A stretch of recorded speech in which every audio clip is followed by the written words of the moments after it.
ત્યારે 21 વર્ષની એક છોકરી, વચકનુ ઋષિની દીકરી, એ આવી અને એણે કહ્યું કે તમે કેવી રીતે નક્કી કરી લીધું કે તમે સૌથી જ્ઞાની છો? મારા પ્રશ્નોના જવાબ આપો. આ દેશની પરંપરા, આ દેશનું સ્ત્રી સન્માન એ છે કે આટલા મોટા જ્ઞાની ઋષિ પેલી 21 વર્ષની છોકરીના સવાલોના જવાબ આપે છે અને એ નમ્રતાથી જવાબ આપે છે. ઉપનિષદમાં ગાર્ગી અને યાજ્ઞવલ્ક્યનો સંવાદ એ ઉત્તમ સંવાદ છે, જેમાં જ્ઞાન તમને ભરી ભરીને મળે છે. ગાર્ગી એને પ્રશ્નો પૂછે છે અને યાજ્ઞવલ્ક્ય એના જવાબ આપે છે, જેમાં આખા જીવનનું દર્શન છે. 21 વર્ષની છોકરી. બીજી એક કથા, મહાન ગણિતાચાર્ય જ્યોતિષાચાર્ય એની દીકરીનું ભવિષ્ય જુએ છે. એમાં લખ્યું છે કે વૈધવ્ય યોગ છે. હવે દીકરી પોતાની જે આખી દુનિયાની કુંડળીઓ મેળવે એની પોતાની દીકરીના કુંડળીમાં વૈધવ્ય યોગ છે. એ નક્કી કરે છે કે આપણે એવું મુહૂર્ત કાઢવું, લક્ષ્મીનારાયણના લગ્ન થયા એવું કે આમાં કોઈ દિવસ બે જણા છૂટે જ નહીં. શિવ પાર્વતીના વિવાહ જેવું મુહૂર્ત. કેટલીય મહેનત કરીને એવું મુહૂર્ત ગોઠવે છે. ગ્રહો ઉત્તમ સ્થિતિમાં હોય એવી ક્ષણ ગોતે છે. અને ત્યારે તો ઘડિયાળો પાણી ભરાય એટલે એક ઘડી થાય. વાડકીમાં નાનકડું કાણું હોય, એ કાણું ભરાતું જાય અને આખી વાડકી ભરાઈ જાય એટલે અમુક ઘડીનો સમય પસાર થયો. હવે લગ્નની તૈયારી છે, બ્રાહ્મણનો દીકરો ગોત્યો છે, સરસ જાન આવવાની તૈયારીમાં છે, સુંદર તૈયાર થઈ છે એની દીકરી લીલાવતી. અને એ આમ જોવા જાય છે, વાંકી વળીને જોવા જાય છે કે પાણી ભરાયું કે નહીં. લગ્નોત્સુક કન્યા છે, યુવાન છે, અને નીચે જોવા જાય છે. એમાં એની ચૂંક વાડકીમાં પડી જાય છે અને વાડકી વહેલી ભરાઈ જાય છે. કારણ કે ચૂંકનું વજન આવે છે વાડકીમાં, એટલે ધાર્યા કરતા વાડકી વહેલી ભરાઈ જાય છે. ખોટા મુહૂર્તમાં લગ્ન થાય છે. લીલાવતીના વૈધવ્યનો યોગ હતો, એને વૈધવ્ય આવે છે. હવે આખો સમાજ એની પાછળ છે કે વિધવાના તો પુનર્વિવાહ થાય નહીં. આ તો સદીઓ જૂની કથા છે. તો વિધવાના પુનર્વિવાહ ન થાય તો શું કરવું? અને ત્યારે પંડિત ભાસ્કરાચાર્ય પોતાની દીકરીને ગણિત ભણાવે છે. આજે આપણે જે વૈદિક ગણિતમાં ક્લાસમાં છોકરાઓને મોકલીએ છીએ ને, એ લીલાવતીનું ગણિત છે. આ બહુ ઓછા લોકોને ખબર છે, પણ આ લીલાવતીનું ગણિત છે. એણે વૈદિક ગણિતની શરૂઆત કરી. આવી તો કેટલી કથાઓ છે. આપણા દેશમાં સ્ત્રી સન્માન હંમેશા હતું જ, છે જ, રહ્યું જ છે. તમને બધી બહેનો જે પીડિત, શોષિત, દુઃખી પોતાની જાતને માનતી હોય, એ બધીને મારે પ્રશ્ન પૂછવો છે કે ઘરમાં પૈસા લઈને આવે તો કોના હાથમાં આપે? 4-5 લાખ રૂપિયા, 10 લાખ રૂપિયા લઈને આવે તો કોને આપે? કોને આપે? બોલો બોલો. કોઈ બોલશે નહીં. હવે પછી એ પૈસા તમે ક્યાં મૂકો? તિજોરીમાં. એની ચાવી ક્યાં રહે? કેડે. અને જો 10 મૂકવા આપ્યા એમાંથી 2 માગે તો શું પૂછવાનું? કેમ? એના પૈસા એણે મૂકવા આપ્યા અને એ માગે તો એ પૂછે કેમ? અને કે અમારું તો કંઈ ચાલતું જ નથી. સાચી વાત કે ખોટી વાત? ભાઈઓ વધારે કહે છે સાચી વાત, સાચી વાત.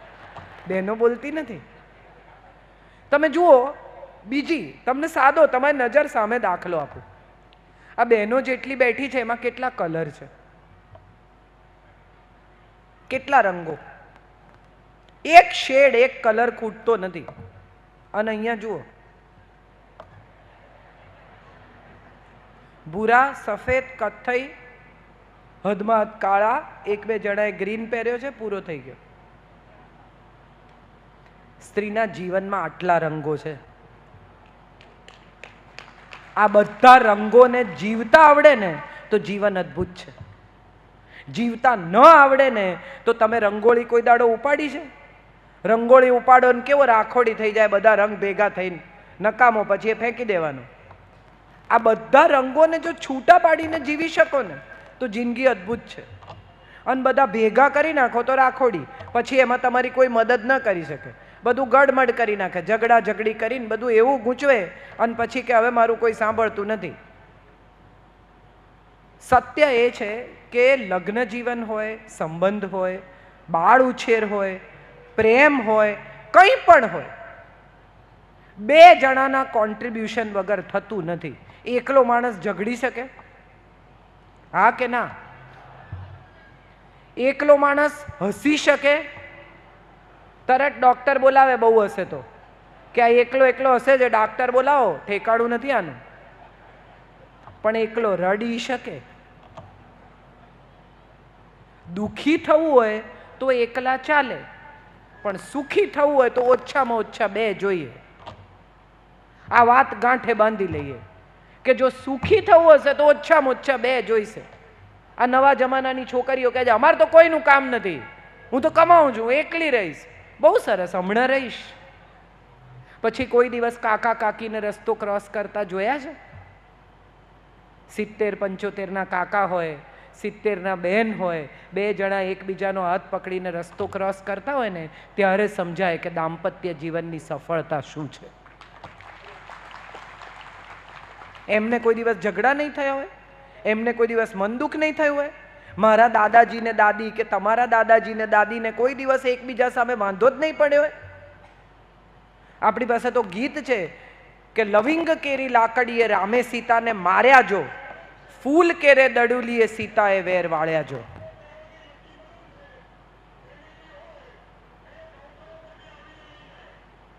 જવું છે કોઈને? કાઉન્ટર ઉપર કંઈ છે, કોઈને જવું હોય તો જઈ આવો. એકવાર મને આવી રીતે હું લેક્ચરમાં બોલતી હતી ને કોકે ચિઠ્ઠી પકડાવી તો મને કહ્યું કે ફલાણા નંબરની ગાડી છે એને ખસેડી લો.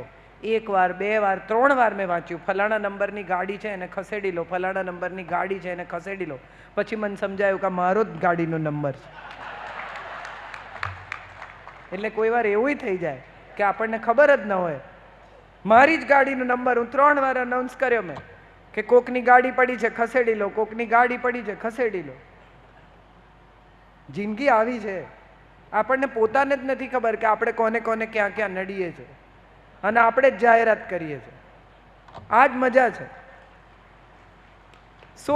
જે વાત મારે તમને સૌને કહેવી છે કે સુખી થવા માટે બે જોઈશ. તમારા ને મારા દાદાજીને, તમારા ને મારા મમ્મી પપ્પાને કોઈ દિવસ કોઈની સાથે ઝઘડો જ નહીં થયો, એમને કોઈ દિવસ વાંધો જ નહીં પડ્યો, પણ એથી બેગ ભરીને જતા રહેવું. હું મારે ઘેર જાઉં. તારું ઘર કયું બેન? આજ તારું ઘર. તે જે ઘરમાં કંકુ પગલા પાડ્યા, તું જે ઘરમાં ગૃહલક્ષ્મી બનીને આવી, એ જ તારું ઘર. તું શું કામ છોડે તારું ઘર? રે અહીંયા. તારે જે બદલવું છે એ બદલવાનો પ્રયત્ન કર. એક સંત રાબિયા નામની બહુ જાણીતા સંત છે, એમની એક બહુ સરસ કથા છે કે એક રસ્તા ઉપર એ કંઈક શોધતા હતા તો બધા એમની જોડે જોડાઈ ગયા. શું શોધો છો, શું શોધો છો? તો કે એક સોય પડી ગઈ છે.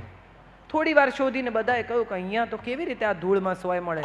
તો કે અહીંયા નથી પડી, ઘરમાં પડી છે. તો કે તો અહીંયા શું કામ શોધો છો? તો કે અહીંયા અજવાળું છે. તમારા ઘરમાં પ્રશ્ન થયો, તમારા દાંપત્ય જીવનમાં પ્રશ્ન થયો, તમારી સાસુ સાથે પ્રશ્ન થયો કે પુત્રવધુ સાથે પ્રશ્ન થયો, શોધવો તો ત્યાં જ પડશે. તમે બહાર જઈને શોધશો તો કંઈ નહીં થાય. ત્રીજા માણસને પોતાના ઘરની વાત કહેવાથી એનો જવાબ નહીં મળે. એ સાંભળી લેશે અને બીજા 3ને કહેશે. કોઈ પણ 3 માણસને જઈને એ કહેશે, પેલા 3 બીજા 3ને કહેશે, બીજા 3ને કહેશે ને બીજા 3ને કહેશે. અને તમારે તો એક જ ઘરમાં રહેવાનું છે. જ્યારે ગામ વાતો કરશે ત્યારે તમે 2 જણા ભેગા નીકળતા તમને એમ થશે કે અરે યાર ગઈકાલે તો મેં મારી બહુ વિશે ખરાબ કીધું છે. શું કામ? 2 જણા સામ સામે બેસીને વાતનો નિવેડો લાવો. આપણે સંવાદ નથી કરતા, આપણે વિવાદ કરીએ છીએ. આમ કેમ ન કરાય, આમ કેમ કરાય. બેસાડીને સમજાવો કે બેટા કોઈ બહારનું આવે ત્યારે તું પેન્ટ પહેરે તો નહીં ચાલે, તને ઘરમાં જે ગમે પહેર, તારું ઘર છે. આપણા ઘરની અંદર તું મારી દીકરી જ છો, તને જે ગમે, જેમ ગમે, જેવું ફાવે એવું રહે, મોડી ઉઠ, તું તારી રીતે આનંદથી રહે. કોઈ આવે, બીજા બહારના લોકો આપણી વાતો કરે એવી પરિસ્થિતિ ના થાય એ જોવાની જવાબદારી તારી છે. એક બહુ સુંદર કથા છે જેમાં સાસુ પોતાની વહુને કહે છે કે અંદરથી દરવાજો કોના માટે ખોલવો અને બહારથી કેટલા વાગે ખોલવો એ હવે તારે નક્કી કરવાનું. તું કેટલા વાગે બહારથી ઘેર પાછી ફરીશ એ પણ તું નક્કી કર, ને તારે ઘરમાં કોને આવવા દેવા એ પણ તું નક્કી કર. કારણ કે હવે તું આ ઘરની ગૃહલક્ષ્મી છે, આ ઘરની પરંપરા, આ ઘરની મર્યાદાની જવાબદારી તારી છે. પણ આપણને બધાને એવું લાગે છે કે સાડી પહેરવામાં મર્યાદા છે, માથે ઓઢવામાં મર્યાદા છે. એવું નથી. પેન્ટ પહેરેલી વહુ પણ જો સસરાને પથારીમાં પડ્યા હોય અને બેડ પેન આપતી હોય ને તો એ વધુ સંસ્કારી છે સાડી પહેરેલી વહુ કરતા. જો એ સસરાને સ્પંજ કરી આપતી હોય, જો એ સસરાને દીકરી થઈને વહાલ કરતી હોય ને તો એ સાડી પહેરેલી વહુ કરતા વધુ સંસ્કારી છે. મારે તમને બધાને પૂછવું છે, હમણાં બધે જાહેરાતો આવે છે, ગોરી, પાતળી, ઊંચી, સુશીલ, સંસ્કારી. લગ્નની જાહેરાતો વાંચી છે કોઈએ? બધાને એવી જ વહુ જોઈએ, ગોરી, પાતળી, ઊંચી, સુશીલ, સંસ્કારી. હવે આ જે ઊંચી, પાતળી, ગોરી, સુશીલ, સંસ્કારી છે એ ગોરી તમે લઈ આવ્યા રૂપરૂપના અંબાર જેવી, ઐશ્વર્યા રાય જેવી, અડો તો મેલી થઈ જાય, અડાય બી નહીં એવી, પણ મોઢું ખોલે ને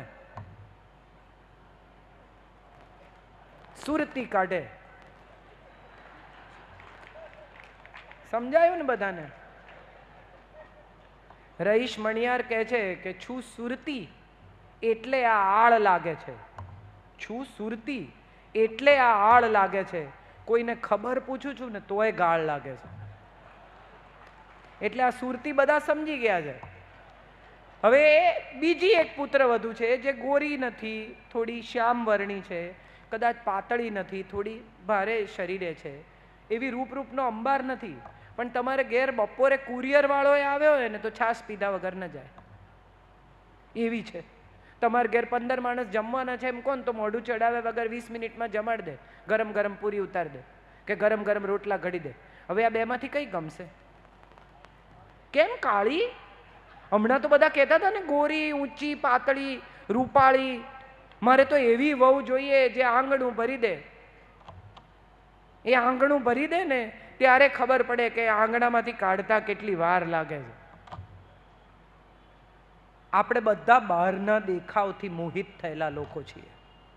કોણ કેટલું રૂપાળું, કોણ કેવી બ્રાન્ડ પહેરે, કોણ કેટલી સારી સાડી પહેરે, કોની પાસે કેટલા હીરા, કોની પાસે કેટલા દાગીના, કોની પાસે કેટલા તોલા સોનું, કેટલા તોલા સોનું લાવી, કેટલી સાડીઓ લાવી, કેવો કરિયાવર લાવી.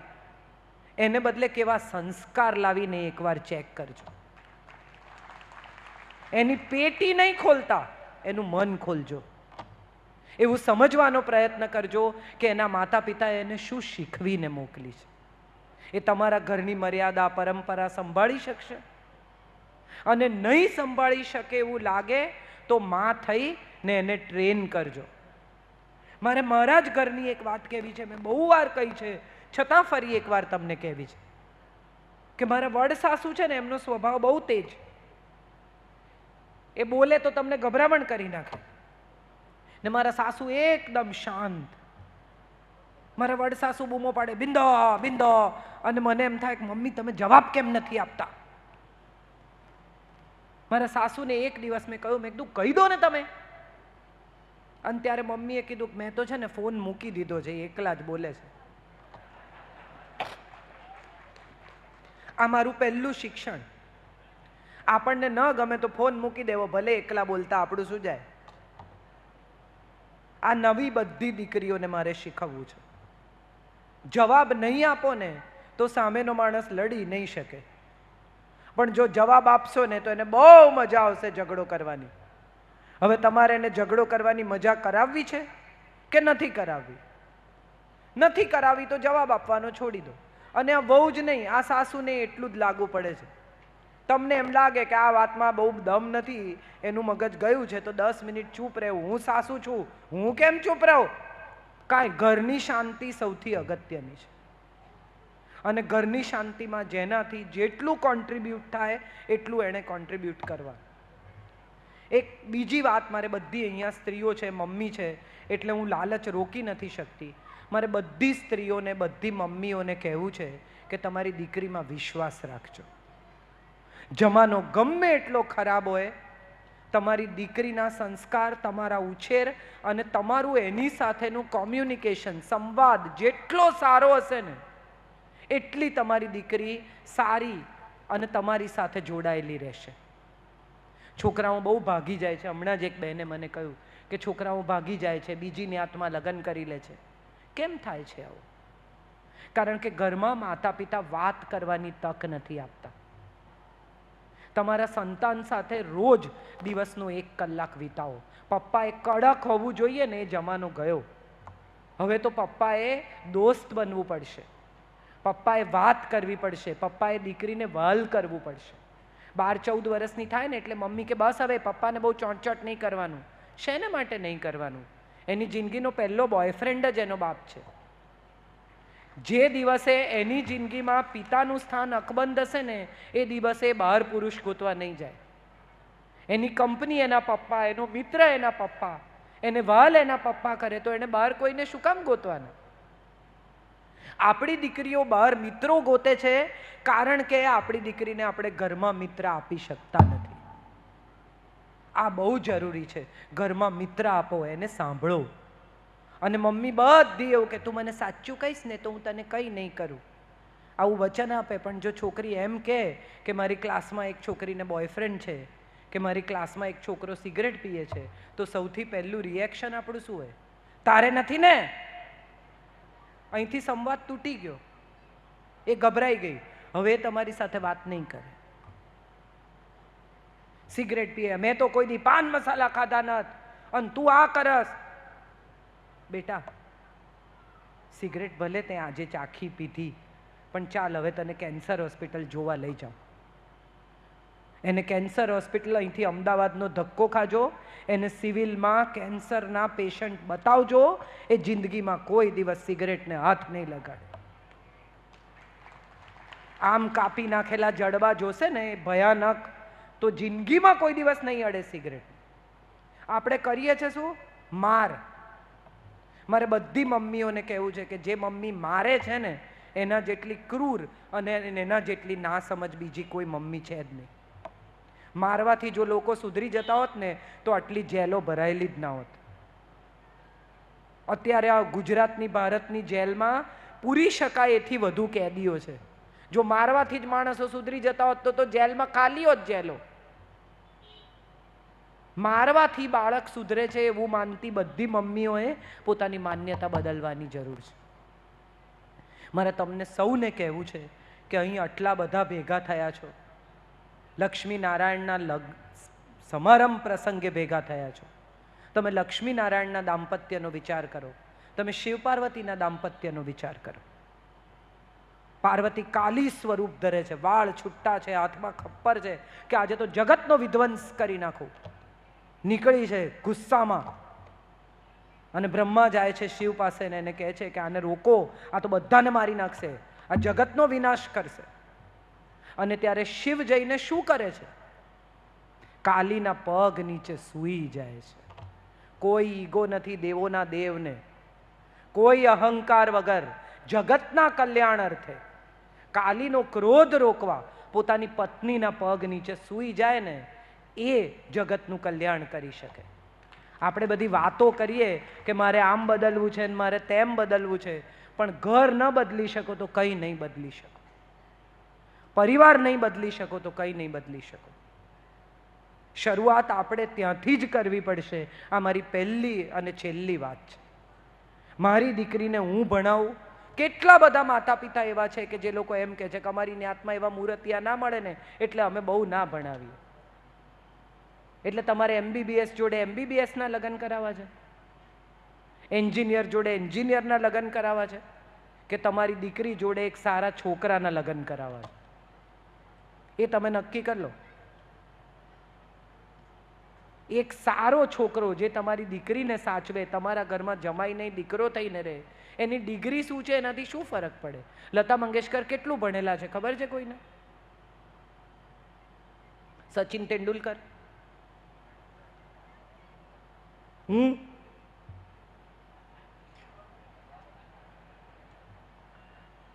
અને છતાંય આટલા હજારો લોકો બેસીને મને સાંભળે છે. મારા 12માનું રિઝલ્ટ લઈને મારે આવું નથી પડતું કે જો આટલા ટકા છે એટલે બોલું છું. બધી મમ્મીઓ પાછળ પડે, કેટલા ટકા, કેટલા ટકા, કેટલા ટકા. બે જ જગતમાં કેરિયર છે, એન્જિનિયર ને ડોક્ટર, બીજી કોઈ કેરિયર જ નથી. આવું આપણે માની જ લીધું છે. અને લોહી પી જઈએ અને પછી છોકરું કંટાળે, ભણવામાંથી વિથડ્રો થઈ જાય, માર્ક ઓછા આવે, આત્મહત્યાના કિસ્સા બને, ત્યારે આપણે પસ્તાઈએ. 1 વર્ષ નાપાસ થશે ને તો વરસ બગડશે, પણ જો ખરેખર એને ડિપ્રેશન આવી જશે કે આત્મહત્યા કરશે ને તો જિંદગી બગડશે, તમારી ને એની બેયની. નહીં કરતા. સુખેથી, શાંતિથી, આનંદથી જીવવું એ આપણા સૌની ફરજ છે.